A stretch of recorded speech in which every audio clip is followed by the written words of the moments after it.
Hi everyone, I'm Apero. Enough of the chit chat, let's talk about how Artifact works. Today I'm going to be talking only about the mechanics of Artifact, just so you can get up to speed on how things are working. The first thing to understand is that Artifact is played across 3 lanes. Each lane is represented by essentially a board. You could just call it 3 boards, but we're going to call it 3 lanes because we're coming from Dota. As you can see, each lane or board has a tower both for the opponent and for yourself. The main aim of the game is to destroy either 2 towers, that is 1 tower from 2 different boards, or to destroy the tower on 1 board twice. The first to destroy something on the opponent's side twice wins the game. Simple as that. As with many CCGs, Artifact comes with a mana system. Mana begins at 3 per tower. So we can see here, this tower here has 3 mana at the beginning of the game. What color cards you can play are determined by what heroes you have in this lane. Unlike in MTGA that uses a land-based system, here we use heroes that are also attack units that basically act as a determinator of what color cards we play. In this case, we can only play red cards that are under 3 mana because we have less than 3 mana and a red hero on the board. We cannot play any of these cards, not only because they're worth 4 mana, as we can see in the top corner position, but also because they're green. When you place a card, an arrow will come up on the screen that will show you where that card will attack. Now, you have a 50% chance of that card just facing directly forward, or there's 25% chance it points left, and a 25% chance that it points right. That will determine what card it attacks. If, for example, this Legionnaire had gotten a right arrow, it would actually be attacking this black hero.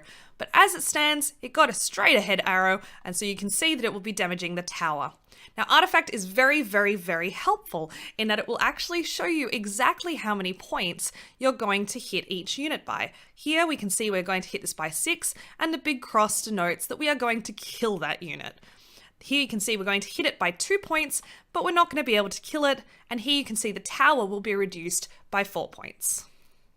If you're wondering in the middle of a game where your unit is going to attack or where an opposing unit is going to attack, there are also these little arrows above your cards or below your opponent's cards that show the unit they're going to hit. Now, kind of similarly to games like Gwent, the round for each board, or each lane, only ends when both players pass. So if I hit this pass button, but my opponent still plays a card, I then have to pass again, right? So this will go back and forth until both players pass. The person who passes first, so when there is a mutual pass, the person who passes first gains initiative. We can see up here in the top left who has the initiative for the next round. Initiative basically just means who's playing first next round. That's it. That's all it means. Yet again, we're in the second lane, but as we're still on the first round, we've still only got 3 mana, and again, we've only got a red hero on the board, meaning we can only play a red unit. Now, there is one other aspect to Artifact that I haven't seen before personally, and that is gold. Now, when you kill one of the opponent's creeps, that is any unit other than a hero, you gain 1 gold. If you kill one of their heroes, you then gain 5 gold. And this gold will be used later to buy extra items that help your heroes equip themselves to better fight out the battle. A round is considered complete when all 3 boards or lanes have passed. So they've finished doing their battles, and then you go into what's called the shopping phase before you go into round 2, or then round 3, or round 4. So now the round is over and we move into the shopping phase. This is when we can use the gold that we've earned by killing creeps and heroes to purchase items that will help our heroes become more badass. There are 4 different kinds of items that you could encounter in the shop. The first 3 are represented by the gaps here on the hero. So you can see there's a slot there for sword, for a shield, and for a heart. Now each of these there you can see has a sword, a shield, and in this case, this is a potion. Potions are not permanent effects placed onto the hero. Instead, they're things like healing salve that just help heal a unit or provide some other benefit during the game. We're going to purchase barbed mail so I can show you how it works when we place it on a hero. Too easy. Now at the end of each round, we also get to see the next hero come out. And this is where things get a little bit complicated. At the beginning of the game, your first 3 heroes are randomly deployed on the board. You get to choose which first 3 heroes come out. You don't get to choose which board or lane they go on to. Then we have a 4th and a 5th hero for each deck. Again, this is all constructed in your deck building. The 4th hero will come out at the beginning of round 2, and the 5th hero will come out at the beginning of round 3. Once the shopping phase is complete, we then get 2 melee creeps who are randomly deployed onto the board. We also have our 4th hero come out, and we get to choose which lane he or she is deployed into. Now, the choice of where to deploy heroes comes down to a lot of strategy, and I'm going to leave that video to someone else. But for the sake of this introduction, let's put this hero right over here into our 3rd lane. Now you can see that this lane is going to have 1 creep added, this lane's going to have no units added, and a 3rd lane is going to have a creep and a hero added to it. Now you can see the arrows coming out and determining which direction the cards are going to attack. Just to reiterate what we were saying earlier, now that we've begun round 2, the tower mana for each lane has increased by 1. We can now play cards worth 4 or less mana. Now, one of the more complex aspects of Artifact that took me a little while to get my head around was the idea that when heroes die, they go back to the fountain.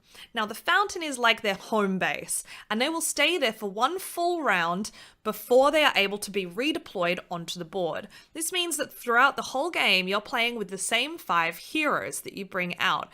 So when Ogre Magi dies, he's going to go back to the fountain that is represented up here in the top left, and it will have a -1 above his face. Whereas these guys are coming back next round, and we can see that because of the little ticks. We can also see that our own dude is coming back next round. Now you might remember that at the shopping phase we bought this barbed mail. In order to place it on our hero, all we do is drag it and drop it. Super easy.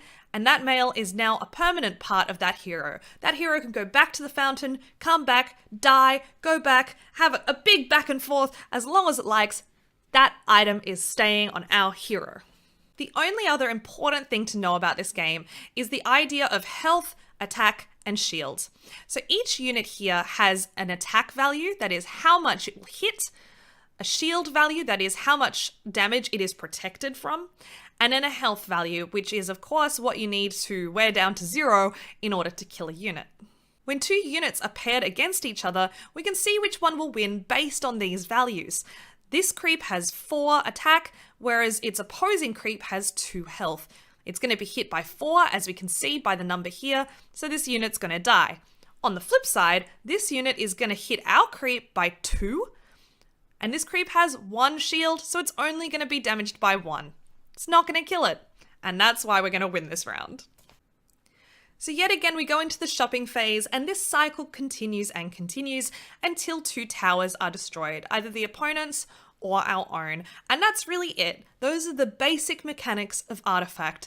Of course, all of these aspects can get a lot more complex and we can go into a lot more detail, and I'm sure that more videos on strategy and how to think about the game will be coming in the future, but yeah, that's all you really need to know. So I hope that you enjoyed this quick and dirty video on the basic mechanics of Artifact.